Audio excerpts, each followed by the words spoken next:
नमस्कार। आप सबका स्वागत है आपके अपने YouTube चैनल रितु योग दर्शन में। तो कई लोगों का ये मैसेज था कि आपका वीडियो क्यों नहीं आ रहा है। तो मैं बता दूं कि एक तो नवरात्रि चल रही थी, दूसरी थोड़ा मेरा एक्सीडेंट हो गया था जिसके वजह से मेरे पैर में बहुत ज़्यादा चोट आई थी।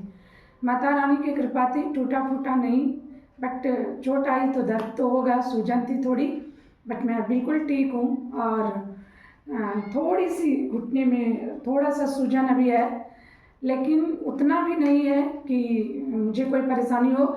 लेकिन हाँ, माता रानी की कृपा और एक कहिए कि एक योगाभ्यास का जो एक रिदम चलते रहता है ना, वो पावर अंदर से हमारे बोन्स को, हम खुद को इतना स्ट्रांग बनाता है कि इतनी गहरी चोट के बाद भी मेरी हड्डियां नहीं टूटी। ये आप सबकी दुआएं हैं, माता रानी का आशीर्वाद है और कहीं ना कहीं पावर ऑफ योगा कह लीजिए। तो मैं यूँ कहूँगी कि योग को ज़रूर अपनाइए। मैं भी स्ट्रेचेबल ट्राउज़र पहनी हुई हूँ, तो आप देख सकते हैं कि छूटने के बाद भी ये कितना स्पॉट अभी भी है, ये ब्लैक ब्लैक। तो ब्लड के क्लाउड्स शायद जमे होंगे या जो भी, क्योंकि थके ही बने होंगे और राइट पैर ही था हमारा। तो आप समझ सकते हैं कि कितनी परेशानी। इस पोजीशन में भी मैं 4 दिन गई अपने कॉलेज, जहाँ पर मैं योगा ट्रेनर हूँ, योग का क्लास कराने के लिए बच्चों को। तो इसलिए मैं कहती हूँ कि योग को अपनाइए और मैं उम्मीद करती हूँ कि आप लोग ज़रूर अपनाएंगे खुद को स्वस्थ रखने के लिए। क्योंकि जब आप योगाभ्यास करते हैं, आसनों को करते हैं, स्ट्रेचिंग करते हैं, तो कहीं ना कहीं आपके बोन्स, आपके सिस्टम्स इतने स्ट्रॉन्ग रहते हैं ना कि छोटी मोटी चोट या बड़ी चोट भी उसे तोड़ मरोड़ नहीं सकती। हाँ, चोट तो चोट होती है, थोड़ा कष्ट तो होगा ही, थोड़ा दर्द होगा, बट आप टूटेंगे नहीं। इसकी वजह से मुझे ये हो गया, अब मैं क्या करूं, ये पोजीशन, इस सिचुएशन में आप कभी नहीं आएंगे। तो योग बहुत ज़रूरी है हमारे लिए। अगर आप कुछ करते हैं ना, अगर आप काम करते हैं, कर्म करते हैं, तभी ईश्वर भी आपके साथ खड़ा होता है ना। तो मैं ये रिक्वेस्ट करूँगी आप सबसे, और आप सबसे ये कहना चाहूँगी कि योग को ज़रूर अपनाइए, बहुत ज़्यादा नहीं, कुछ योगाभ्यास को। तो चलते हैं पहले, जो जिस पर्पज़ से आज हमारा वीडियो है। बहुत सारे लोगों का ये सवाल था कि आलस सी लगती है, मतलब नींद भी नहीं आती है बैठ के जाने के बाद, लेकिन आलस, सुस्ती, थोड़ी थकान सी महसूस होती है, तो क्या करें।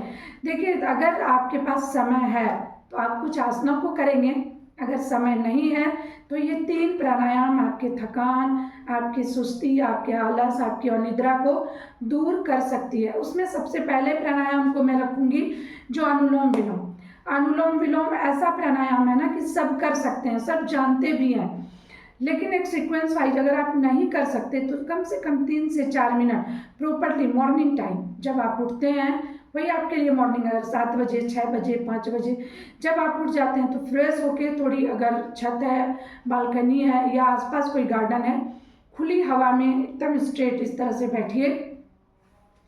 और कहीं ना कहीं जो है ना, थोड़ी सी बॉडी का आलस की वजह कहीं ना कहीं एसिडिटी, गैस, वायु का, वात का शिकायत थोड़ा ज़्यादा होना, तो आप उसके साथ ये वायु मुद्रा इस तरह से कर लिया करिए, ये ठीक है। और इस तरह से बैठकर कोई भी प्राणायाम, जैसे आपने करनी है अनुलोम विलोम, पहले तो मुद्रा से लगा के रखिए, दूसरे हाथों से इस तरह से।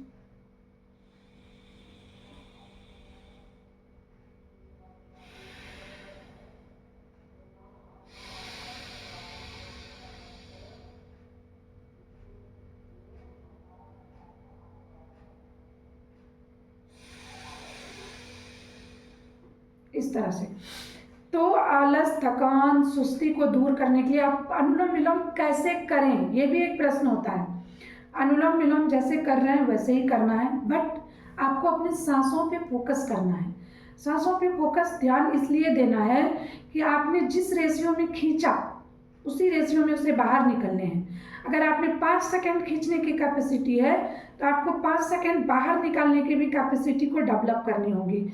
आपको ये ध्यान देना होगा कि हम छोड़ कितना रहे, ले कितना रहे। इस रेशियो से करने से आपकी शारीरिक आदि व्याधि दूर होगी, कि शारीरिक व्याधि में थकान, सुस्ती, आलस, शरीर में ब्लड का सर्कुलेशन, क्लॉट्स, थक्के, जो भी हैं, मतलब अगर आपको बहुत ज़्यादा ये बनते हैं ना, क्लॉट्स बनते हैं, मतलब कि उसे मैं अगर कहूँ कि जो गिल्टी हमारे यहाँ बोला जाता है, कहीं कहीं मतलब बॉडी में कहीं कहीं पर थोड़ा हार्ड हो जाना, कभी बाजू में, कभी पीठ में, इस तरह से, तो वो क्लॉट्स ऑटोमेटिक मतलब ख़त्म हो जाते हैं, रिजॉल्व हो जाते हैं, वो ख़त्म हो जाते हैं और आप बहुत रिलैक्स फील करेंगे, क्योंकि ये प्राणायाम ना नाड़ी शोधन का स्टेप 1 है। नाड़ी शोधन प्राणायाम थोड़ा अलग है इससे, वो मैं अगले वीडियो में बताऊंगी, इसलिए कि आप अनुलोम विलोम से स्टार्ट करिए। ये आपके एनर्जी चैनल को एक्टिवेट करने में आपकी हेल्प करती है। और जब हमारा एनर्जी, हमारी 72,000 नाड़ियाँ जो हमारी नाभि से जुड़ी हुई रहती है, हमारे पूरे शरीर में फैली हुई रहती है, वो 72,000 नाड़ियों को जो है ना स्टिमुलेट करती है, एक्टिव करती है। तो ये हमें, जैसे मैं एक बार फिर दिखाती हूँ अनुलोम विलोम करके, अब मैं हाथों से इशारा करूँगी, आप समझना कि मैंने इतना लिया और इतना छोड़ा। तो एक बार फिर से देखिए,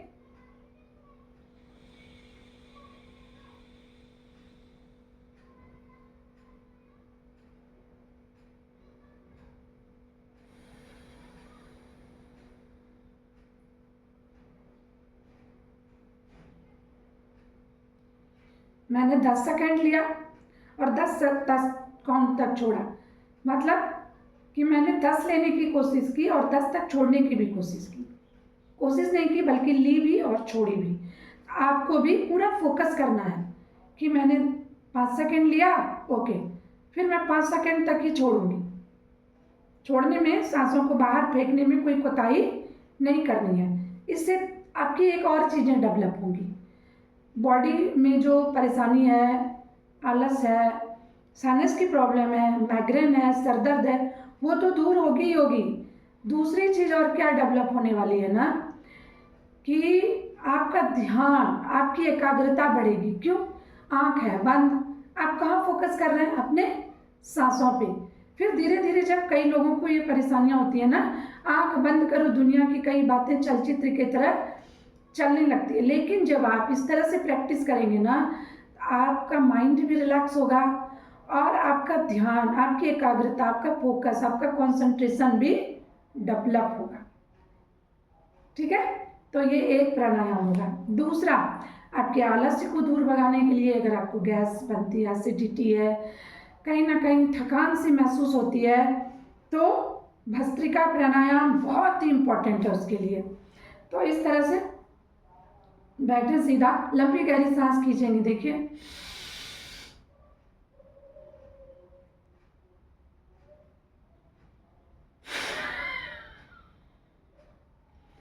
पूरा खींच के भर लेना अपने चेस्ट में, अपने पेट में, पूरा जितना फील कर सकते हैं भरे, और उसके बाद उसको पूरे फोर्स के साथ, जिस तरह से आपने भरा, कोशिश करना है थोड़ा सा फोर्स लगाना है, बहुत ज़्यादा नहीं, थोड़ा फोर्सफुली आप उसे बाहर कर सकते हैं। अगर आप बिगनर्स हैं तो आप इस तरह से करें,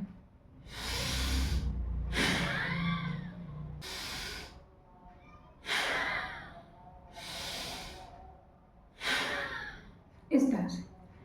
और अगर आपकी प्रैक्टिस हो जाए तो फिर आप कोशिश करेंगे, देखिए जब मैं रुकी रहूँगी ना सांस अंदर करके, आप समझना कि मैं और भर रही हूँ और भर रही हूँ अंदर सांसों को, इस तरह से देखिए।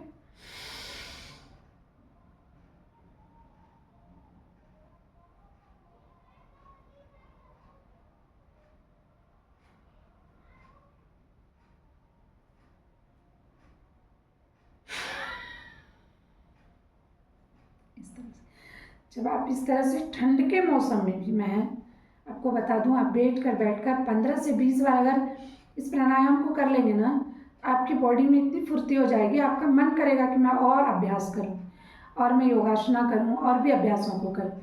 तो ये 2 प्राणायाम। और तीसरा है सबसे इम्पॉर्टेंट, जो है वो कपालभाति। कपालभाति एक्चुअली प्राणायाम नहीं है, ये एक क्रिया है जो हमारे ग्रंथों में षट क्रिया के अंदर आती है, शुद्धि क्रिया के अंदर आती है। 6 क्रियाओं में से एक कपालभाति है। अब इसे प्राणायाम का रूप दिया गया है, तो अच्छी बात है, इसी बहाने लोग करते हैं और प्राणायाम के बहाने इस कपालभाति को अपनाकर हम एक शुद्धि क्रिया को प्रॉपर कर रहे हैं, है ना। तो ये शुद्धि क्रिया क्या करती है, हमारे पूरे ऑर्गन्स को स्टिमुलेट करती है, खासकर जो हमारे पेट के जो ऑर्गन्स हैं, खासकर उनको, हमारे जो लंग्स हैं, जो हमारे हार्ट हैं, उनको। तो एक तरह से अगर यूँ कहिए कि डिटॉक्स करती है बॉडी को कपालभाति, पूरी गंदगी को बाहर सांसों के माध्यम से। आपके अंदर जितना कचरा है ना, वो कपालभाति करके आप बाहर निकाल सकते हैं। लेकिन एक दिन करने से नहीं होगा, इसे प्रॉपर रोज एक टाइम पे आप जब करेंगे ना, तो आपकी बॉडी वो टाइम ऑब्जर्व करके रखती है, खोजेगी कि आपने ये किया क्यों नहीं है। वो आपको पुश करेगी, आपका शरीर आपको मजबूर करती है फिर से उसे करने के लिए। एक बार आदत तो लगा के देखिए। तो अगर इसकी आदत पड़ जाना तो दवाइयाँ कोसों दूर हो जाती है हमसे, है ना। तो चलिए एक बार फिर से कपालभाति कर लेते हैं। देखिए, जो बिगनर्स हैं वो आराम से 1 बाय 1 इस तरह से, इसमें एक्सेलिंग बहुत एक्टिव होती है, इनहेलिंग पैसिव होती है, इस तरह से। कई लोग ऐसे करते हैं,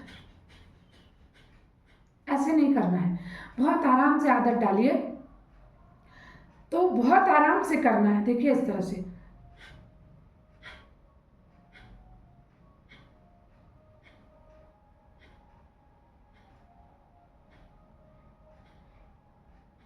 इस तरह से गैस एसिडिटी की शिकायत रहती है, बहुत आलस रहता है, तो वायु मुद्रा लगा के रखें और इस 3 प्राणायाम को रेगुलर करें।